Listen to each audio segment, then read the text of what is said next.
안녕하세요. 공모 주린이입니다.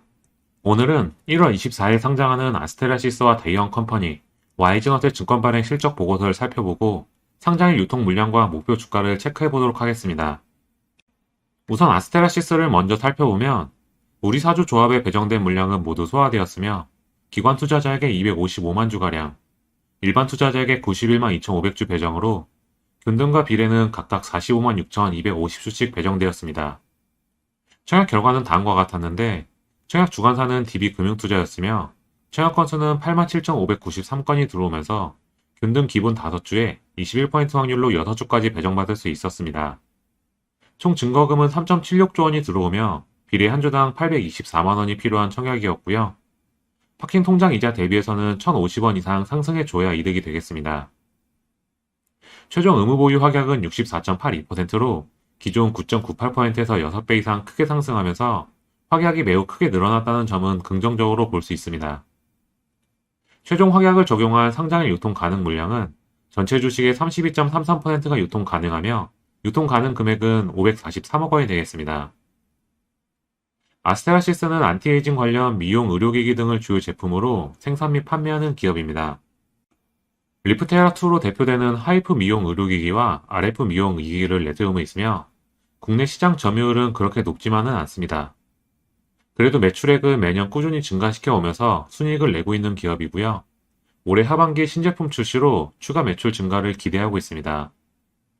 공모가는 2024년 추정 순이익으로 계산하였고 공모가는 밴드 최상 단으로 결정되었는데 추정 순이익이다 보니 가격에 조금 아쉬운 면이 있습니다. 상장일 유통 가능 물량에는 아쉽게도 재무적 투자자들이 1%의 확약도 없이 엑시트를 대기하고 있으며 이 물량이 유통 물량의 84%가량을 차지하고 있어 수급상 문제를 일으킬 가능성이 있습니다. 그래도 공모가가 5,000원 미만으로 싸 보인다 라는 것은 장점이 될 수 있겠고요. 다음으로는 대의원 컴퍼니입니다. 우리 사주 조합에 배정된 물량은 없었고 기관 투자자에게 102만 주가량, 일반 투자자에게 34만 주가량 모집으로 균등과 비례는 17만 주 정도씩 배정되었습니다. 청약 주관사는 미래에셋과 삼성 두 곳에서 진행되었고 약 5만 6천 건가량의 청약이 이루어지면서 균등은 기본 3주에 4주까지도 배정되었습니다. 총 증거금은 2,900억 정도만 들어오며 비례 한 주당 191만 원 이하면 받을 수 있었고요. 파킹 통장 이자 대비 486원 이상 상승이면 이득이 되겠습니다. 최종 의무 보유 확약은 기존 신청이 아예 없었기에 그대로 0%로 되었고 상장일 전체 주식의 32.38%가 유통 가능하며 유통 가능 금액은 571억 원이 되겠습니다. 대형 컴퍼니는 성인들을 대상으로 다양한 교육 콘텐츠 및 그에 수반되는 서비스를 제공하는 기업입니다. 패스트 캠퍼스를 비롯 다양한 사이트를 운영하고 있습니다. 개인과 기업 양쪽에 모두 콘텐츠에 대한 수요가 증가하고 있다고 밝히고 있고요.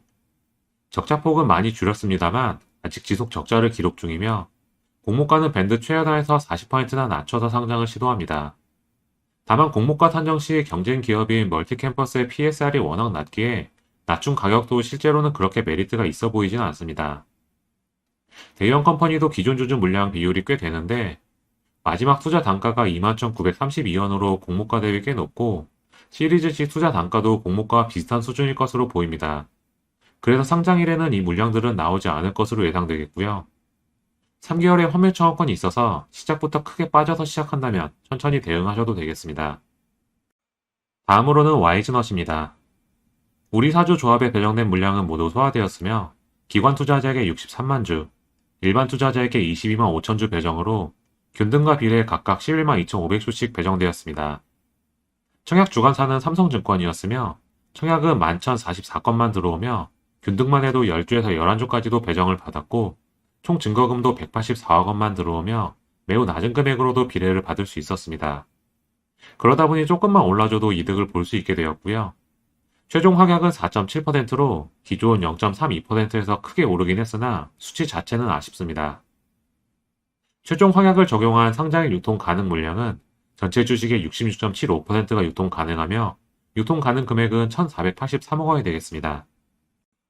와이즈넛은 인공지능 검색, 챗봇, 수집 및 분석 솔루션을 제공하는 기업입니다. AI 에이전트 플랫폼을 이용해 AI 에이전트 시장을 운영하고 있고요. 국내 주요 경쟁업체들은 코난테크놀로지와 솔트룩스 등이 있습니다. 매출은 아직까지는 그렇게 눈에 띄는 수준은 아니고요. 공모가는 2026년 먼 미래의 추정 순이익을 당겨왔고, 공모가는 밴드 최하단에서 더 내려간 가격으로 결정되었습니다. YG넛도 기존 주주 비율이 매우 높은데, 개인과 소액 주주들의 물량으로 엑시트를 위해 길을 열어주는 느낌이라 상장일 매도세가 심할 수 있을 듯합니다. 시가총액인 2221억 원은 경쟁업자라고 밝힌 코난테크놀로지와 솔트룩스에 비하면 여유로워 보이지만, 언어 모델을 내세운 기업들이라 재무적으로는 안정적이지만 기술적으로 더 뛰어나다고 볼 수 있나? 에는 의구심이 듭니다. 이렇게 동시 상장하는 세 종목의 내용을 살펴보았습니다. 간단히 정리해보면 다음과 같은데요. 오늘 상장한 미트박스 글로벌이 시초에만 잠깐 반짝 후 예전 안 좋았던 상황 때처럼 크게 급락하고 마무리가 되었습니다. 초반 거래량이 없던 것을 보면 아쉽게도 지금은 공모주 시장에 관심이 떨어진 듯하고요. 새 종목의 유통 가능 물량이 어마어마한 데다가 엑스트할 기존 주주 비율까지 높은 종목들이라 상황이 쉽지 않아 보입니다. 그나마 수혜책이 가장 좋고 미용기기 관련주, 공모가까지 싸 보인다라는 장점이 있는 아스테라시스의 수급이 몰릴 가능성이 가장 높고, 대형 컴퍼니나 YG넛은 최하단 미만 가격임에도 올리기에는 쉽지 않아 보이긴 합니다. 대형 컴퍼니는 최하단보다 더 크게 내려가서 싸 보일 수 있겠다라는 점은 있지만 지금 수급상에서 그게 눈에 띌지는 모르겠습니다. 그나마 환매 청구권이 3개월 부여되어 있다는 점을 믿어볼 수는 있겠고요. YG넛은 기존 주주의 비율이 90%나 되어 매도세를 감당할 수 있을지가 걱정됩니다. 목표가는 우선 아스테라시스도 기존 주주 비율이 꽤 높고 상황이 그리 좋지는 않아 8,000원 정도로 목표 잡아볼 예정이며, 대형 컴퍼니는 플러스만 보여줬으면 좋겠고 YG넛은 엄청난 기존 주주들의 물량을 소화하길 기다려야 하지 않나 싶습니다. 좋지 않은 상황인데 좀 더 나은 흐름을 보여주길 바랍니다. 본 영상은 제 개인적인 의견이며 투자를 권유하는 영상이 아니니 유의하시길 바랍니다. 제 채널에서는 1월 24일 새 종목의 상장일 주가 흐름을 실시간으로 제공해드립니다. 많은 시청 부탁드립니다. 영상이 유익하셨다면 구독과 좋아요 부탁드립니다. 감사합니다.